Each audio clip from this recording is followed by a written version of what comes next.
السلام علیکم بچوں، آج جو میں آپ کو کہانی سنانے جا رہا ہوں اس کا نام ہے مسٹر الٹ پلٹ۔ لائک کریں، فالو کریں، کمنٹ کریں، آپ ہماری ویڈیو پہ آئیں۔ مسٹر الٹ پلٹ اپنے بھتیجے وقار کے گھر رہنے آئے ہوئے تھے۔ ان کی اکثر باتیں الٹی ہوتی تھیں۔ وقار 8ویں کا طالب علم تھا۔ مسٹر الٹ پلٹ کیا آئے، اس گھر کا نقشہ ہی بدل گیا۔ مسٹر الٹ پلٹ کی باتوں پر ہنسی روکنا مشکل ہو جاتی تھی۔ مسٹر الٹ پلٹ البتہ تملا کر رہ جاتے کہ ان کی باتوں کو کوئی سیریس نہیں لیتا۔ ایک روز انہوں نے وقار کو سوچوں میں گم دیکھا تو اس کے پاس چلے آئے۔ کیا بات ہے بخردودار؟ انہوں نے جلدی سے پوچھا۔ وقار چونکا۔ کیا کہا بخردودار؟ ہاں ہاں ہاں، چاچا برخوردار ہوتا ہے۔ وقار ہنستے ہوئے بولا۔ وہی ایک ہی بات ہے، تم لوگ تو مذاق ہی بنا لیتے ہو۔ چاچا خفگی سے بولے۔ آپ کچھ فرما رہے تھے؟ وقار نے مسکراتے ہوئے یاد دلایا۔ ہاں ہاں یاد ہے ہمیں۔ مسٹر الٹ پلٹ نے اسے گھورا۔ ہم پوچھ رہے تھے کہ بات کیا ہے، یوں سوچوں میں گم بیٹھے ہو؟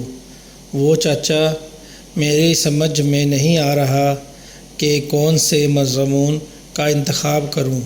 امی کہہ رہی ہے کہ کمپیوٹر لو اور ابو کا کہنا ہے حیاتیات کا مضمون لو۔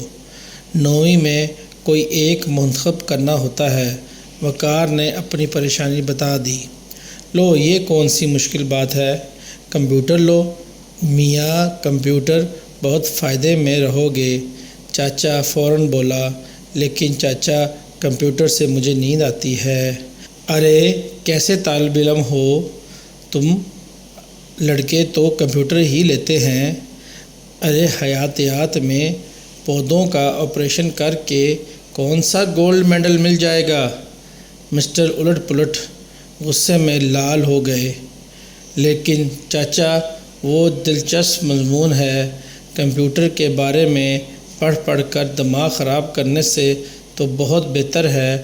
وقار نے تنگ آ کر کہا۔ ٹھیک ہے، جب اپنی مرضی کرنی تھی تو مجھ سے مشورہ مانگنا ہی کیوں تھا؟